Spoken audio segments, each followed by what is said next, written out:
Welcome everybody to the last special session of the Vigyan Vidushi. We are happy to have Uzma Shaikh. Uzma Shaikh is a recently joined TIFR. She joined the science communication team at TIFR towards the end of last year. In fact, if you see a increased activity in TIFR social media and all in the last few months, it is thanks to Uzma.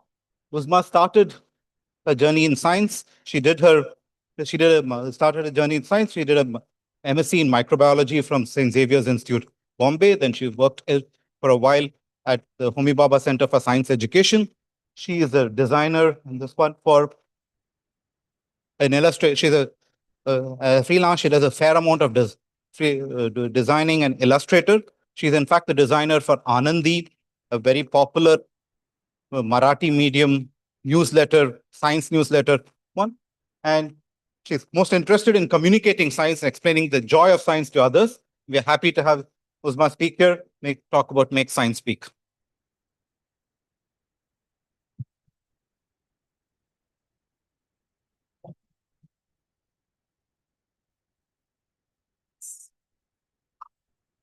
Hi, everybody. Am I audible?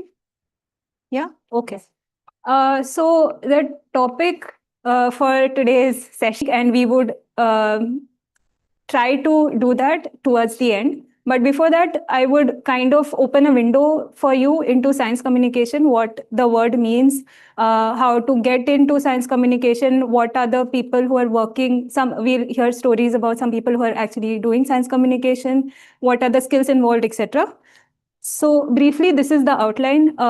We will cover all the questions, what, why, where, how, and we'll finally make science speak.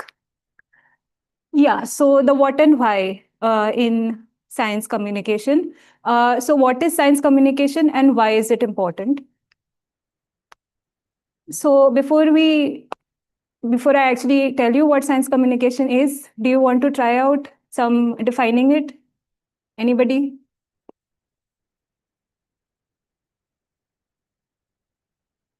So what is science? There's science and communication. So what is science and what is communication? There's no right definition. Your definition could be partly right. Nobody wants to give it a go? Okay. So basically, science is the broad field of science which involves science, technology, mathematics, up to a certain extent, even the arts crossover. And communication is the way you basically put your science out there, explain it to somebody else, right? Science communication is a relatively young field, and it's a very non-linear and complex field. Basically, it means that there's no one definition of psychom. So it's basically a field of action, which means you can practice psychom as well as it's a field of study, which means people do research on the modes of science communication, its effectiveness, etc. Basically, Bruce Lowenstein is a researcher at Cornell, and he's basically sought after as a world authority on psychom. Like, he's been doing it since a long time. So he has given some definition about what psychom exactly is. He narrows it down into something that you do to disseminate the science to the public. So you explain your science to people who are not from your background, somebody who's a lay audience. And a broader definition also encompasses other people in the same field or scientists in other fields. So a narrower definition is when you do science dissemination for the general public, and a broader definition is for the public as well as for people who might be from the same field or might not be from the same field, but from a scientific field.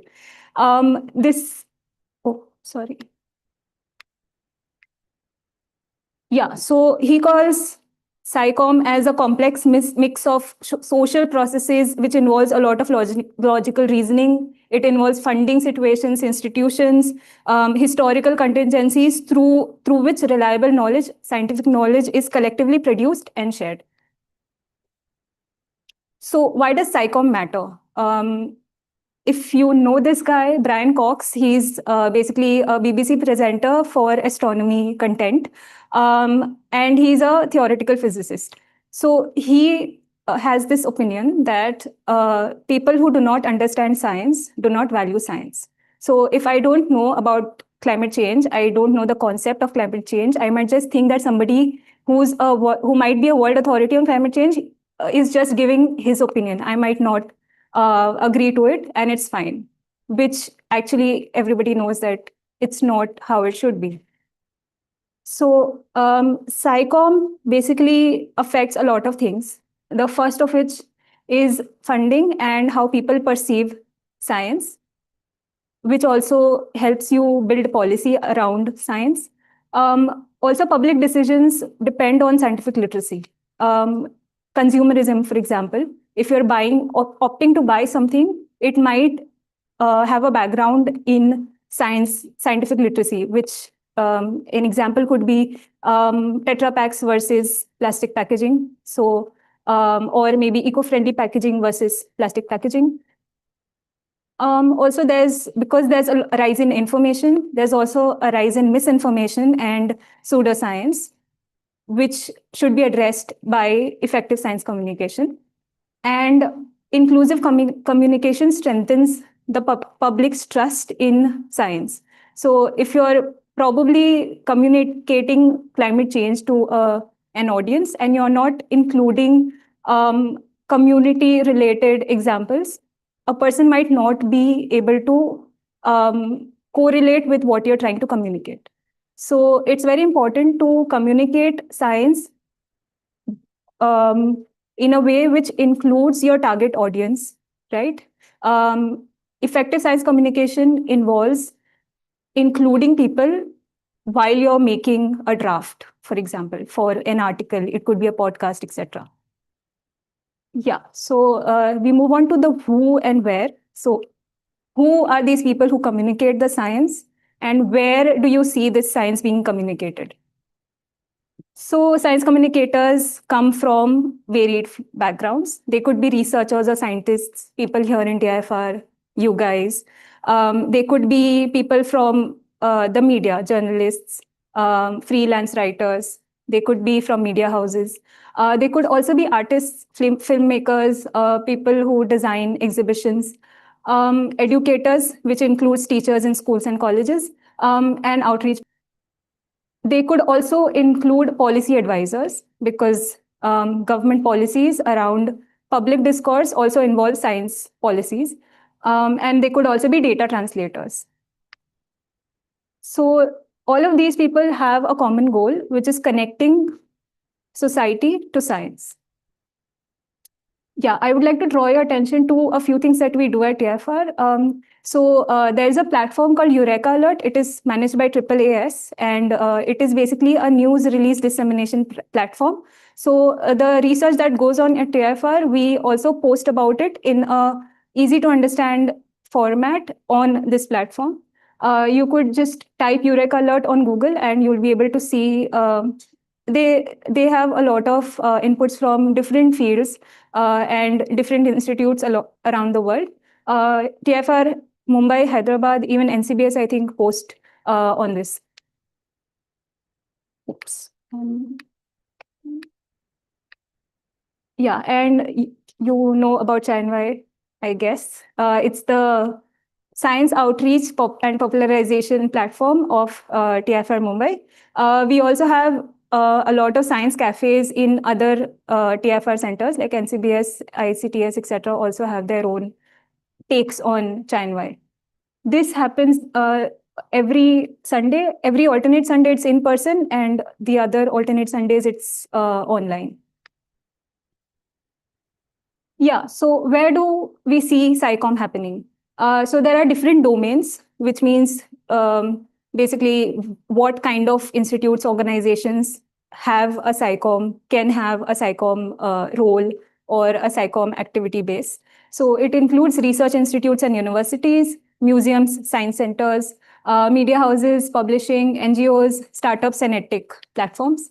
Also, there are different formats. So if you are looking to disseminate science for a young audience, you would prefer to use a video-based format rather than a text-based format. If you're looking to disseminate science to maybe a more professional audience like peers or peers in the scientific community or other scientists, you might resort to basically written formats like research papers, commentaries, etc., editorials.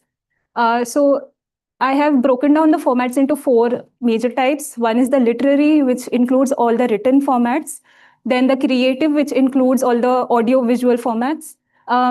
Science education and practice means when you take science from the lab to the public in the form of an activity which the public can engage in, which could include workshops or citizen science projects.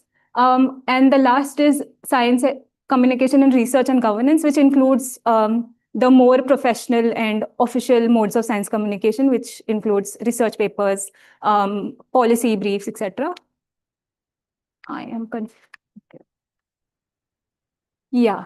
So we move on to how do we communicate science. Before we go on in this section, it's a long section. Do you have any doubts? No? Everybody's understood everything? Okay. Either that or nothing. It's one way or the other. Okay. Fine. So let's see how science is communicated. Yeah, so I have 2 case studies. I tried my best to find case studies from technology, but I couldn't. So these are people who are from either biology or related disciplines who have transitioned into SciComm. And these people are basically, I picked them because they have been in the field since more than 10 years. So there are a lot of examples that we could refer to, and we could apply this to any other field as well. So it's sort of like a generic work that they do, which can be applied to other fields. So the first is Nandita Jayaraj. So she is a PhD in biotechnology, and then she transitioned into the literary form of SciComm, which includes like writing articles. She also authored a couple of books. You can see. Yeah, so then this is a popular children's book in 2018. Then she wrote more serious stuff in 2019 and 2023. So the other 2 books, 31 Fantastic Adventures in Science and Lab Hopping, basically chronicle stories of women scientists in the field of science. So they chronicle people doing science, especially women in different fields. It's not just biology. You will find examples from technology as well. And she is also the co-founder of the Life in Science, which is officially known as Lab Hopping Science Media Forum. All these things are hyperlinked. So if you all scan the QR code on the first slide, you'll be able to access everything. Yeah, so basically, in the literary field, it's very important for a science communicator to communicate science in a way that the public or the person who's reading it can relate to the work that's being portrayed. Also, it should be inclusive. So basically, books are meant to be read by anybody and everybody. So it's very important that the language and the tone of whatever you're trying to communicate, also the level of jargon that you're using, should be controlled in a way that a person would engage with your work. The second is in science art. So this is the creative side. So this guy, Rafiq Mavoor, he has done master's in chemistry, and then he transitioned into scientific illustration. He started with an internship at ICER Pune, and then he went on to other big names in science illustration like JAV, which is an interactive journal where you need to do storyboarding, etc. And they basically are well known for having research papers converted into an audiovisual format, which is easy to understand. Yeah, and he has recently founded Side Art Academy in 2021. So basically, they teach scientists and researchers how to draw and how to portray science in a graphical format. So they teach scientists graphic design. These 2 are the major things that they do. They conduct Blender workshops, and they've started with something called Quantum Espresso for people in material science. to basically teach them how to use these tools for illustration and graphic design to better portray their work. Yeah, so now we come to skills that matter. So these are the skills I think matter in science communication, which includes that your communication should be clear and inclusive so that people can relate to it and basically understand it and relate to it. You should include a lot of visual thinking, which means include metaphors, examples that a person can imagine and compare with the actual science. You should know about the science you're communicating, and you should have a curiosity to dig deeper into the topic. It should not be you read one paper and you write about it. So if there are, you should be able to identify knowledge gaps and fill those knowledge gaps. And it's good if you have design media or language fluency so that you can convert one type of content into another and also translate content if you wanted to basically send it to a regional language club or a book which a journal which basically a journal newsletter which basically is for people who are from a particular language, like Marathi newsletters or Hindi magazines, etc. And you should be open to collaboration, and you should know what your target audience is and what they would like to have in the form of scientific content. Yeah, so eventually it's about meeting people where they are. And here I've tried to outline things that you can do to start out in the field if you're interested.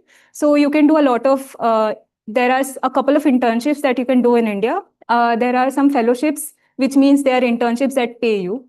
And museums, science centers in Mumbai and maybe in other cities as well would be open to volunteers who would come on weekends and help out with some activities. Apart from this, you could start building your presence. In professional terms, we'd call it building your portfolio. So you basically start working on things that interest you. So if you're keen on writing something, you pick up a couple of papers and write an article on them and maybe send it out to people in the field. You might have to write a lot of emails to a lot of people, but eventually you'll get some response. You can start a blog if you don't want to send it for publishing. Start small and start a blog, or you can start a social media series on Instagram or on YouTube. And so there are a couple of events that happen. ComSciCon happens in the USA. It's organized by Harvard University. It's basically a conference for science communication for research students. So people who are doing PhD in any field of science, if they want to communicate their science in a different mode, you can attend, apply and attend. India Science Fest happens in different cities in India. It's a very new event happening. So I think it has only a couple of versions that have come out. I think maximum three or four. The last happened in Ferguson College. So that also, and they pay you for, if you propose a project, they will pay you for travel covering the expenses for a workshop. If you have a hands-on workshop planned, they will cover cost for maybe the materials or the apparatus that you require for that workshop, even stationery up to some extent. Also, there are a couple of SciComm cafes that happen. So in Mumbai, Chai is the one that you can attend. It happens on every Sunday, alternate Sundays physically and like the other alternate Sundays online. I think in Bengaluru, there's called Kapi with Curiosity, which is by NCBS, I guess. Yeah, so so these are basically, you'll find links to all these things here. Yeah, so now we can go on to the activity part. But before that, if you don't have questions, I'll ask you all questions. Nobody has questions? Yeah. So are there specific aspects of science communication that your experience feels like scientists sort of don't value so much, or the sense that when it comes to science communication, I mean, like we tend to be in our silos and do our thing. but there's probably a lot of effort that goes into making sure that it's in a format that is palatable to a larger. Yeah, so Specific aspects of it that you think need to be reinforced more on. yeah, so the primary aspect would be for the scientists to understand that all the jargon is not necessary. So to reduce that jargon to an extent that it is palatable for a person who's reading it for the first time, for example, reading that kind of thing for the first time. So you don't want to bombard your reader with a lot of technical terms to sound, you know, yeah, to sound authoritative in the field. So yeah, so basically it could start with basically including those technical terms with the kind of meaning that you want to basically project in simpler terms. So that could be a start. And then eventually we could make do without those technical terms eventually for a copy that is palatable for a general person who does not know the field. The second thing is time and the kind of content. So I have experienced that researchers are okay with textual or a slideshow sort of content, but nowadays the engagement for those kind of for that kind of content is not so high because the users of today like content which is changing. So basically, it is dynamic in a sense that you put a video or a slideshow which with some animations, or maybe explain a concept with a short infographic which actually animates by itself. So instead of, because young people are usually the people who are reading and consuming that kind of content nowadays, so they don't like to read. I have experienced that with people, even like I've spoken to a lot of students in the field, and they don't like to read a lot of lines of content and make sense of whatever an infographic is. They just want it to have to have a voiceover, for example, or something which is animated so that they can learn that section quicker. Maybe something which takes 30 seconds to read could take only 15 seconds to understand if it has an animation or a voiceover. So these two things are, I think, what needs to change in how we are communicating the science, because we need to change the way we communicate science according to the changing needs of the audience. Yeah.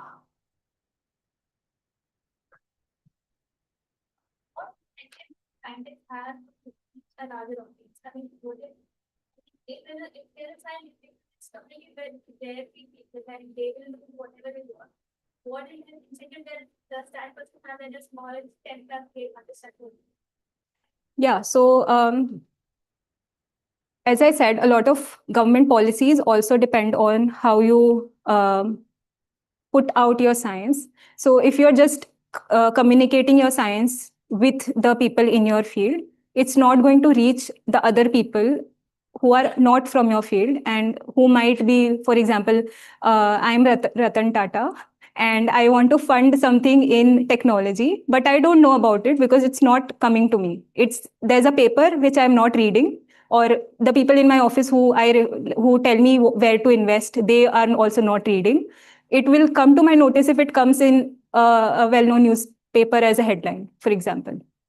It could be just that, because I'm not actively looking for people who I can fund for their research. But if I come across something in a newspaper or maybe on social media, I might think that, okay, this is very cool and I would want to fund this. So that's primary, because scientists require funding. The other part is, so scientists are also passionate in terms of what they do, right? So they want to share it with people, which I assume is how it is. So if I want to share it with people, I would want them to understand it, right? So I can't just send a QR code to my paper and tell them to read. They would not understand it, obviously, because they're not from the field.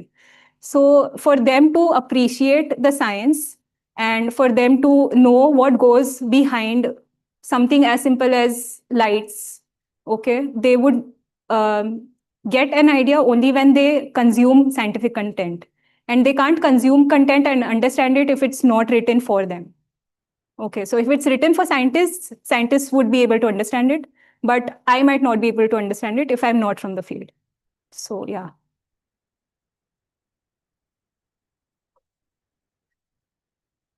Quantum magnetism sort of came out around the time when I was starting. Yeah. I got into this habit of three semesters as a grad student reading bits and pieces. And at that time, it was very timely, very proactive. But over time, but 2 years later, I made a conscious decision to not read that.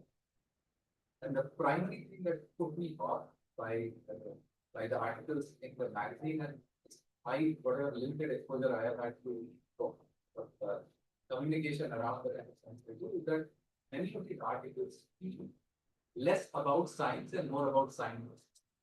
Okay. Their portrayal of scientists in this is completely unrecognizable because even though many of these people are people who I actually know, work with, but when I read about, when I read like a quantum coverage of their work, first of all, it stops being about the work very quickly when we first of all start becoming about them. And then it's about a version of them that I just can't recognize. It just I'm not sure if these things are written with they are not written for me, or are they, or am I reading it wrong?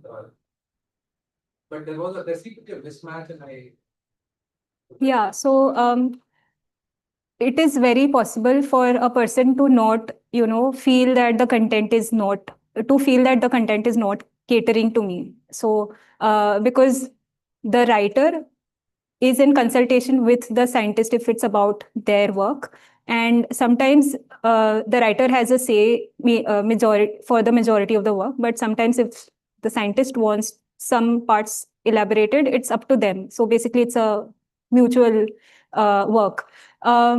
So it also depends on a lot of factors, like if there's an interview, if there was an interview, what things were touched upon in the interview, and whether the scientist wants certain things to be highlighted. So it eventually boils down to how they want to portray the work and the scientist. So it is possible that for some articles, you might feel that, okay, the work is not so important in this article and they are giving more importance to the scientist. But there might be some other writers who would be giving the work more importance, right? Yeah. Yeah. So according to me, like whatever research I have covered in TIFR till now, I try to make it a point that I cover the work predominantly, but I also give one probably a paragraph about the scientist and the background, what made them interested in the field, what general things they have to tackle every day, things like that. A small thing, not the major part of the article, because if the article becomes it's not basically something that we put out to advertise the scientist. It should be more about the science, because that's what the ethos of TIFR is. And eventually the person will be doing a lot of work, and we will have to basically give due importance to each and every thing that he or she does. So according to me, I think it's important to put more importance on the work rather than the person, but also acknowledge the person as well in the piece. the choice that Yeah. Yes, that is a choice that a communicator has to make, basically. Yeah. So no other questions? If there is a kind of either can criticize any scientist work, as in like not entirely criticize a particular scientist work. Let's say there's some about electronics industry, about electrical vehicles and stuff. So can we also criticize about how eco-friendly is electric and stuff? And we just say they're using lithium batteries, but lithium is also mined because of this reason and it is not degrading. That is also communicated. So if they are in constant consultation with scientists, how is this information going to reach the audience? Yeah, so a science communicator is not a person who's basically working for the scientist. Okay. So even if I am working for somebody, it basically, the job comes with some responsibility because the public is consuming what I'm saying and they might consider that true. Okay. There are people who cross-check content, which everybody should. We should always triple check all the information we are consuming. But there might be people who don't. Okay. They might think that, okay, this is published in Nature. So it is, it is authentic and it is obviously peer reviewed, etc. So that's why so if the point is, if I want to critique somebody's work, the good and the bad aspects, I am free to do it.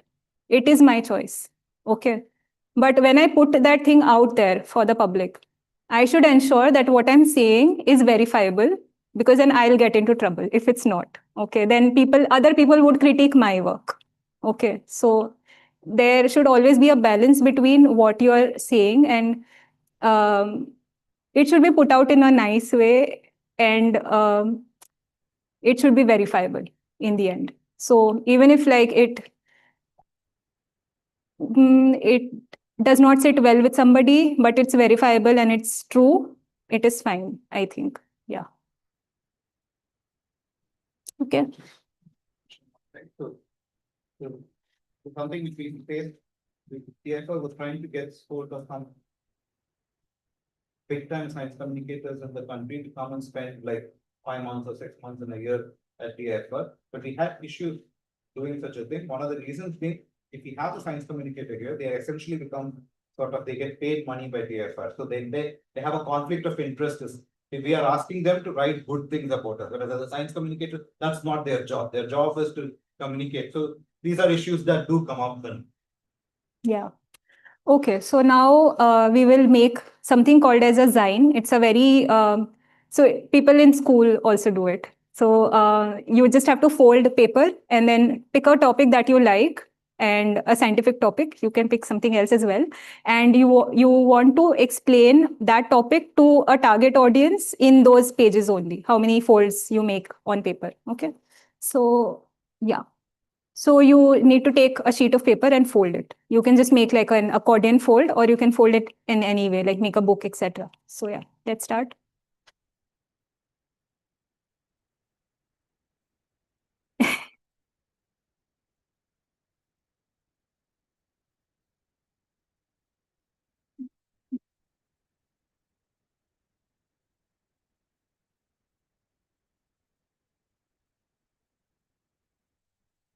Hmm.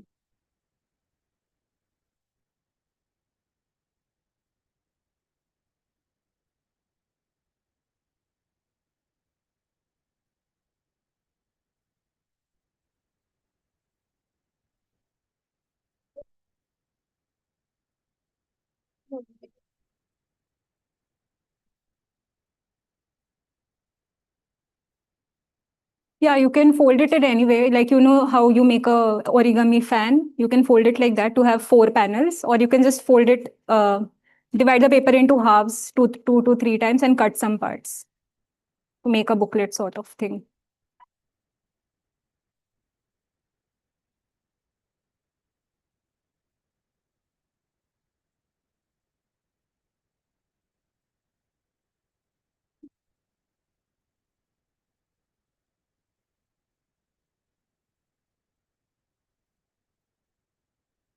Done? Yeah, okay. So now specify a topic for your audience. So here the example is atoms for babies. Okay, atoms is the topic and babies is the audience. So what do you want to explain and to whom? That should go on the first part. So we have to take the topic as well. Sir. Yeah, no, not this.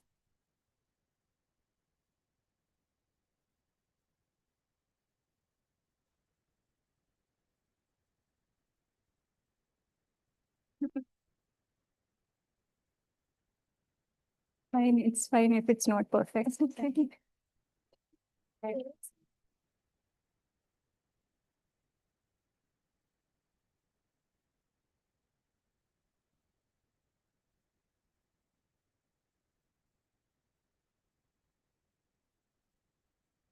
Yeah, you all can pick a fun topic also. It should it can be anything apart from what you're currently studying.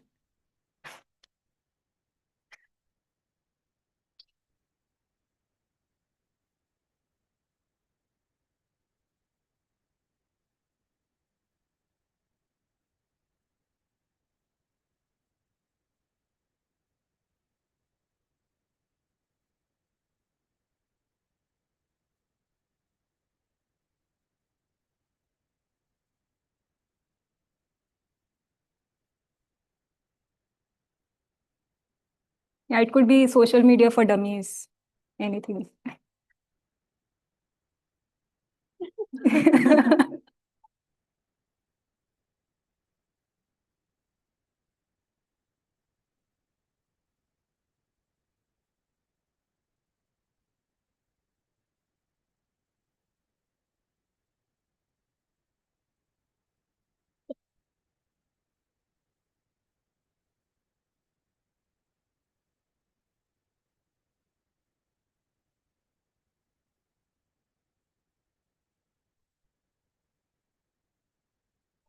If you're doing something to do this preparation, yeah, but it's kind of like okay, with this direction, it's your direction, and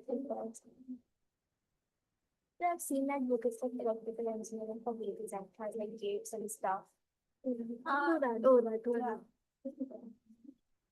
Like you have to click and if it both are on, then it's on. Oh,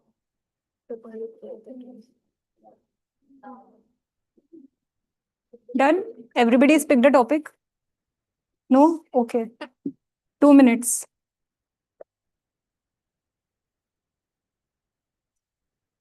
Does it have to be for babies? No. You specify your topic, you specify your audience. Babies are programs for babies. You put babies in the title. Okay. Okay. Just gonna put movies. People who don't know.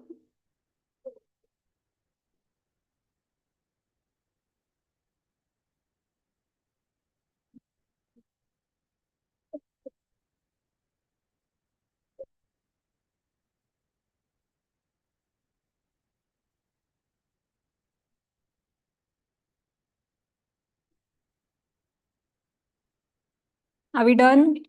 Both Yeah. sides of the paper. No. The first flap should have your topic and your audience. Okay? Yeah, now we move on to the actual work. You need to introduce your topic, provide some history, and so structure of an atom. Basically, you need to explain what that concept is. Okay.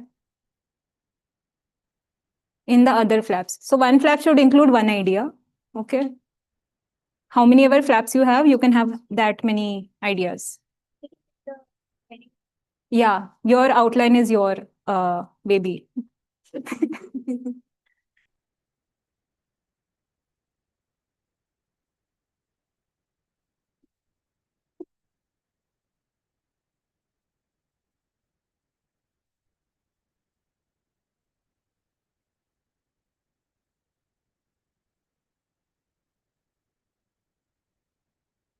Yes, and you can write as well as doodle, both ways.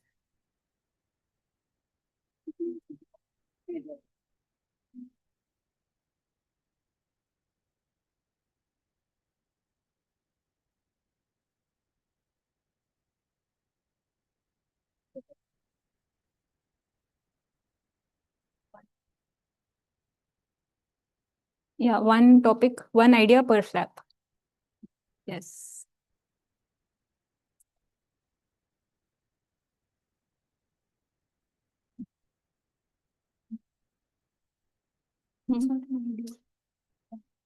So, yeah, so Olympics for kids. Okay, so you need to define Olympics maybe for a kid. What would you say is an Olympic? That definition should go on the first. Then you explain what events happen in an Olympic, for example. Okay. Yeah. So introduction about it. Yeah. Where does it happen, for example?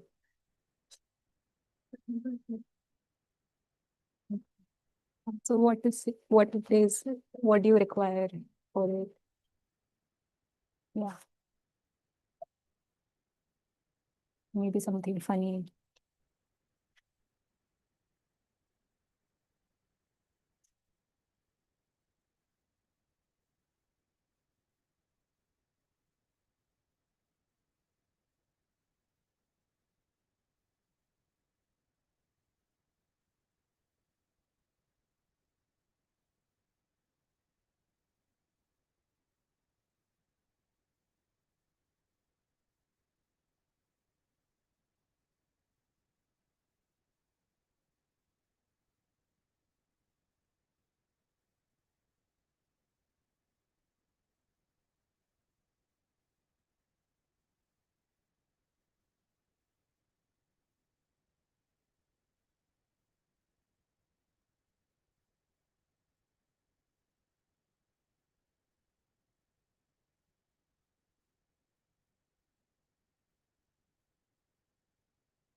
Yeah, that's for uploading photos. Yeah.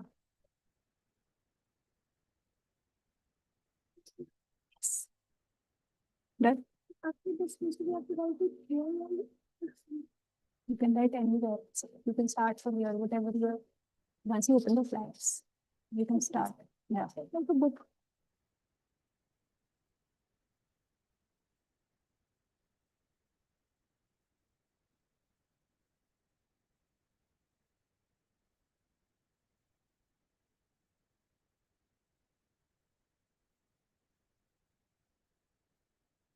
Okay, so if you all are done, I want you to take photos of every flap in order and upload it to that folder. Okay.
Take a photo and upload.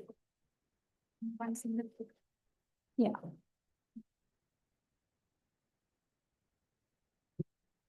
If you all have multiple photos to upload, you can create a folder with your name and then upload photos in order, like 1, 2, 3, 4, 5. Rename your photos and then upload.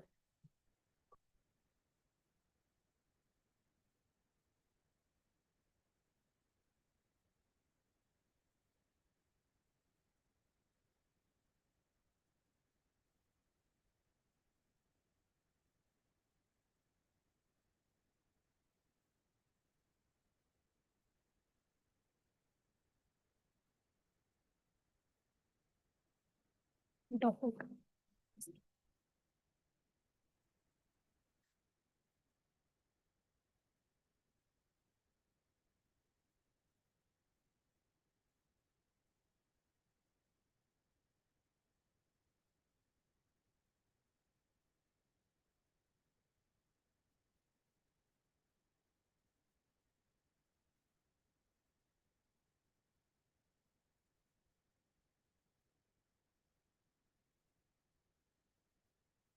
It's about social media. But all. Okay.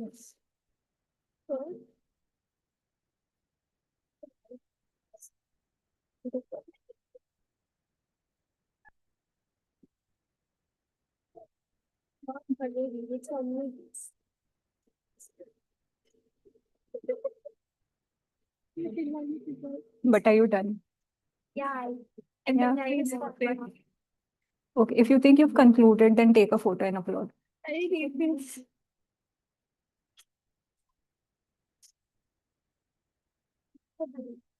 Okay, everybody conclude quickly and upload within 2 minutes. Okay. Then I'll pick some people to share what they've written.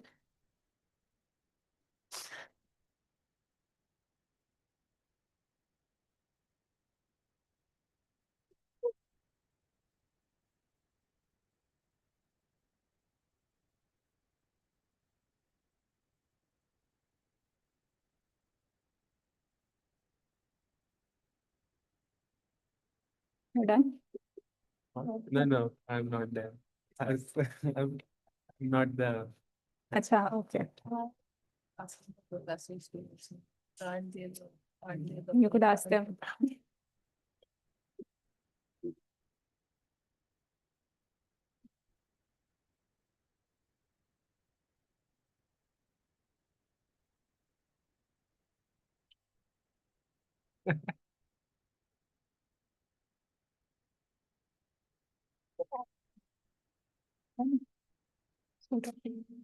Oof, oof.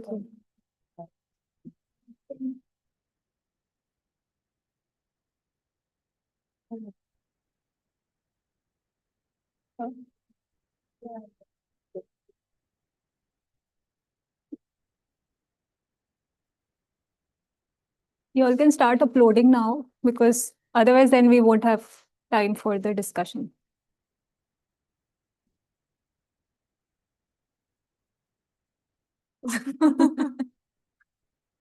Okay.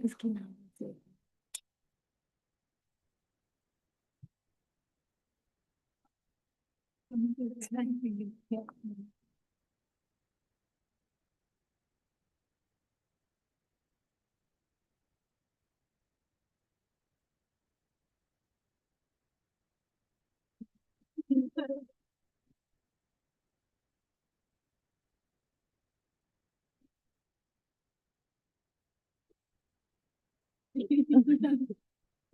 What was the topic? Experience.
Yeah, okay. I think we can start our discussion.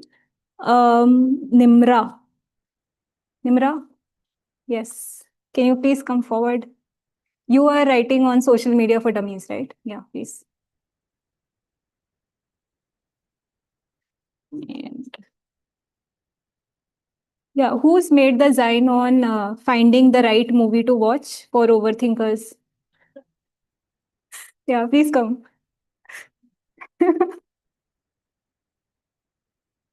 And somebody's written headache for general. So, general people. Okay, please. Yeah, I think 3 would be fine.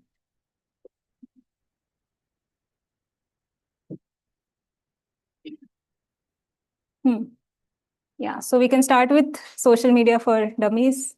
Need a mic.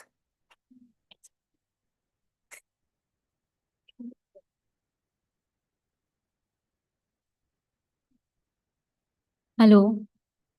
Hi, everyone. So, I'll be explaining this very well-known social media topic for the least known people, that is dummies, especially here.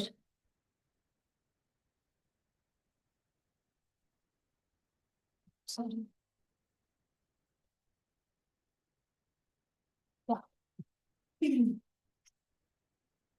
The second thing is history, right?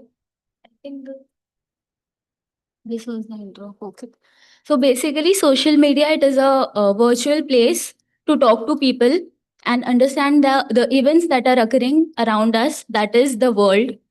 So we can get many information about news, uh, political things, or maybe the things that you're interested in, say, suppose arts, or also to boost your creativity.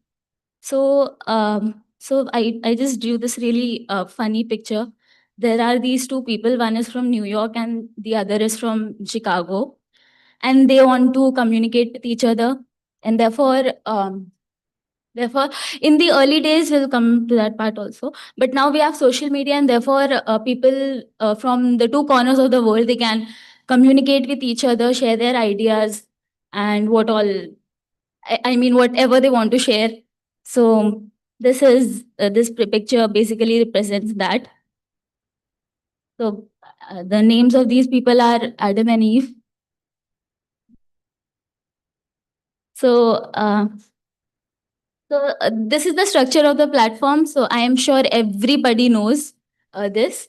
Uh, we can talk on social media via calling, texting, messaging. We can post on social media your pictures via posts, stories, and for WhatsApp, it's status. And we can shop on social media also. Like there are so many Instagram pages that are coming up, and they basically share their products, whatever business they want to grow, and they facilitate their business via social media. And also for entertainment purposes, like watching reels, or nowadays I've seen that many pages upload the entire movie in short reels. So you can watch that also for entertainment purposes. Yeah, I think I've covered pretty much everything. And this is the last slide. So the history is basically, we all know that Alexander Graham Bell, he invented telephones first to communicate to other people, to talk to other people. And the first phone call he made was to his wife, whose name was Hello.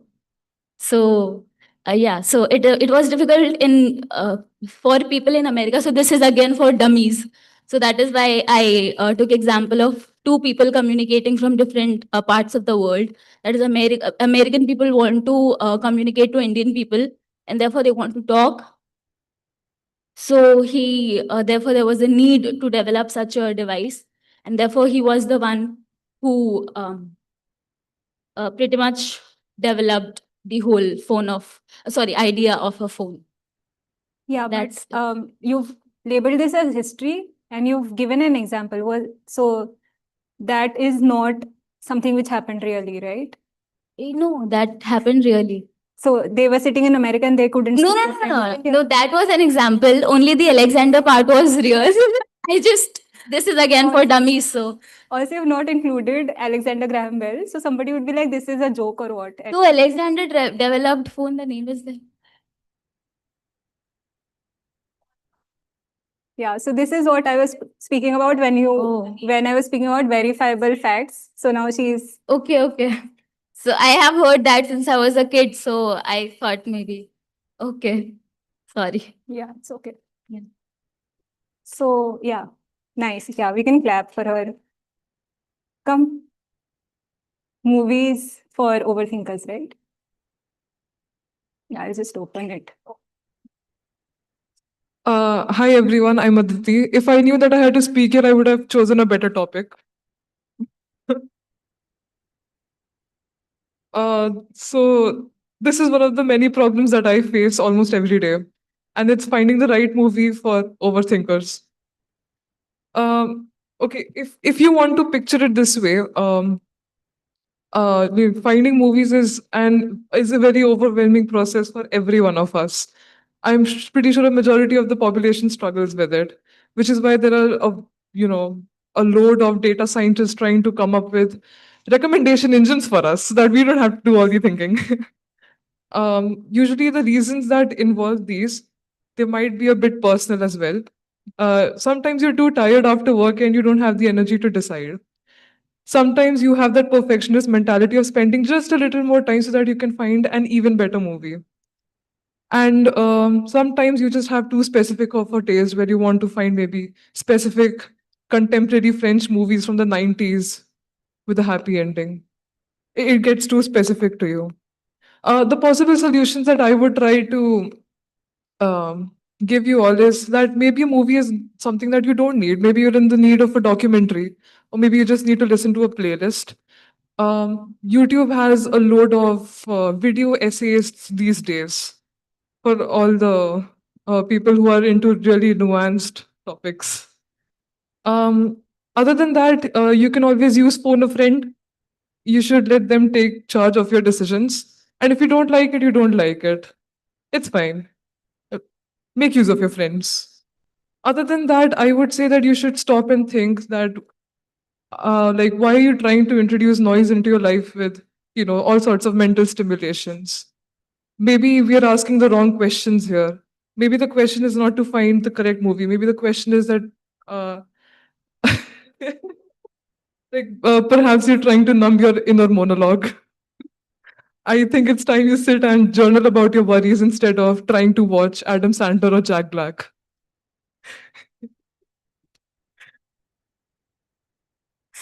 There's also a conclusion to this blog. So, watching movies is great. There's too many like good content creators out there. I would have tried to add my own list of to be read and to be watched here. Hopefully, it helps you for the time being. But please take care of your mental health. Thank you. Yeah. Actually, quite deep for something so funny, right? Okay. Yeah, next. I think this would be a great showstopper. Yeah. Headache for dummies. Yeah, sorry. Where is it? Yeah.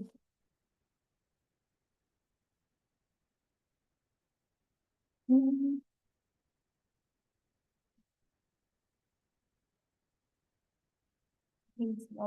Yeah, okay. So, So the sorry. So the topic which I chose was headache for general because I'm having headache since morning. So the first, like I structured it in three ways, like the general definition and the reason and the remedy. So I said that the reason is it starts with a severe pain in the head and then it follows with the forehead and the nose area. So I tried to picture it over here. So you, so the these areas are the affected one. And then I saw, and then I thought thought of the reasons. It's just a personal one. I thought of cold. Then there is a sleepless day, which can be due to the overwork, maybe late night movies, and maybe night outs. And the third one was the people. So And the remediations were like sleep, it's okay. And then there was this hot milk. And there is the third one, which is like hot shower, which like cools down everything. And there is this fourth one, which is like ignore everything for the nerds. Thank you. Okay.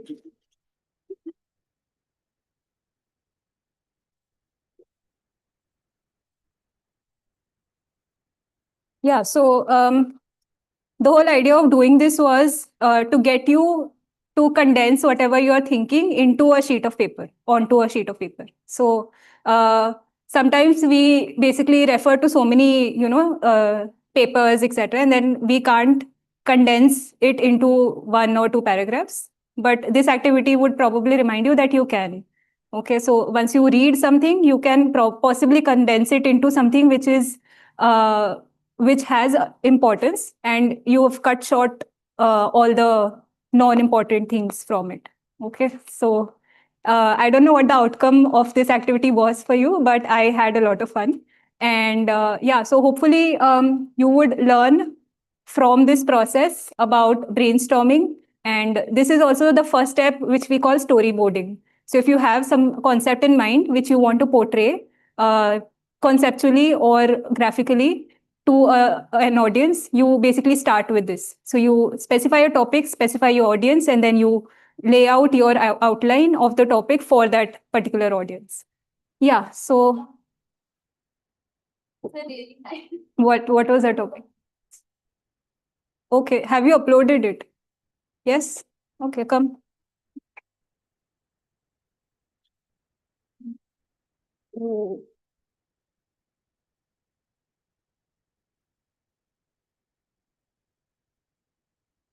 I guess I logged out of Zoom, but wait, I can join again.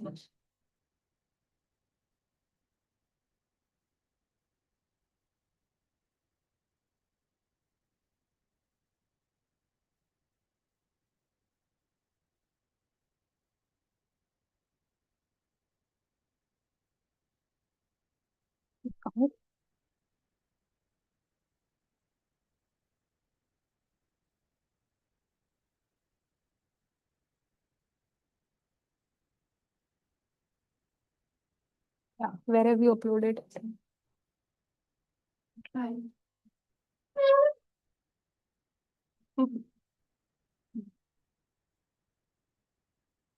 Yeah, it's one. Anandi.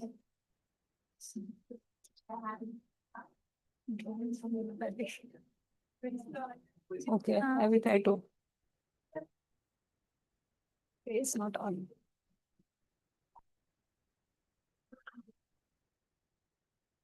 Hello everyone. So my topic is saving money for youngster. So basically, it helps to fulfill our basic needs in future, and it's help in emergency. So like how to save money, there are like many methods. So like in investing mutual funds or in stocks, or you can have your piggy bank and you can add money in that, and in your banks also. So basically Nimra wants to show this photo in which if a person saves money for 10 years, he will like he can buy a Gucci coat or a Jordan shoe. But if he will not save money, then he can be a beggar, or he won't be able to like fulfill their basic needs. That's it. Yeah, those slides. Please. Okay. Oh, so it's okay. Cool. Yeah. Thank you. Being a beggar is too radical, though. Okay.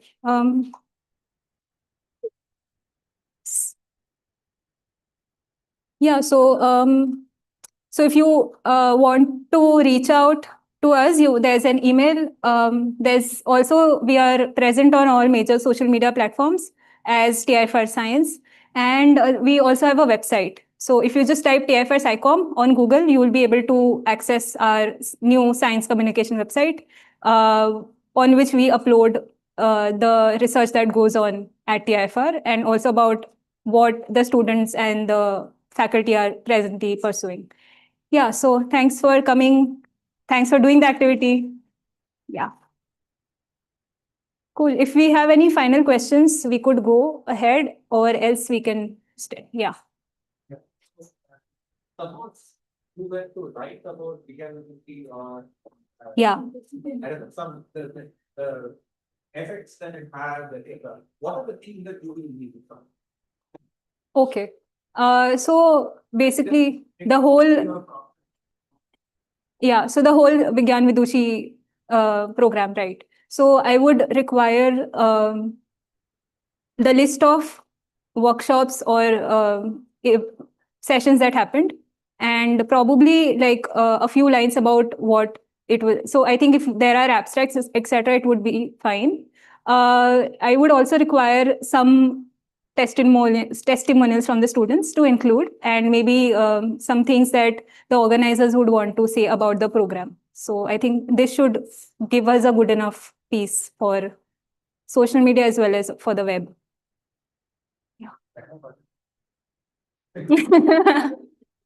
Yeah, you all will have to share some genuine feedback, which we can add to the piece. No. I mean, in fact, this is something that, I had a long conversation with my wife, who is journalist, and so she was telling me that no, we should be trying to, publicize this more and not let people know. And she was basically, in fact, she suggested that, I should talk to you, what are all the things that someone who is going to report on this, so that we can then gather that information that then give to people, so that I think right. Yeah, so I think for the web, like an article for the web, we would require these three things. But if we want to publicize it on social media, then it should be a short video, for example. It could also be something which we take from an excerpt from the text from the article. But I think a video testimonial from students, like a probably 1 minute video having short takes from every, like a couple of students, would be more effective in getting the message out there for other prospective students who would like to join next year. Yeah.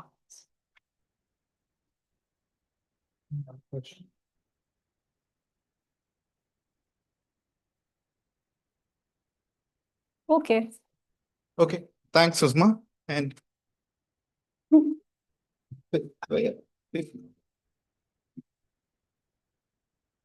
there's a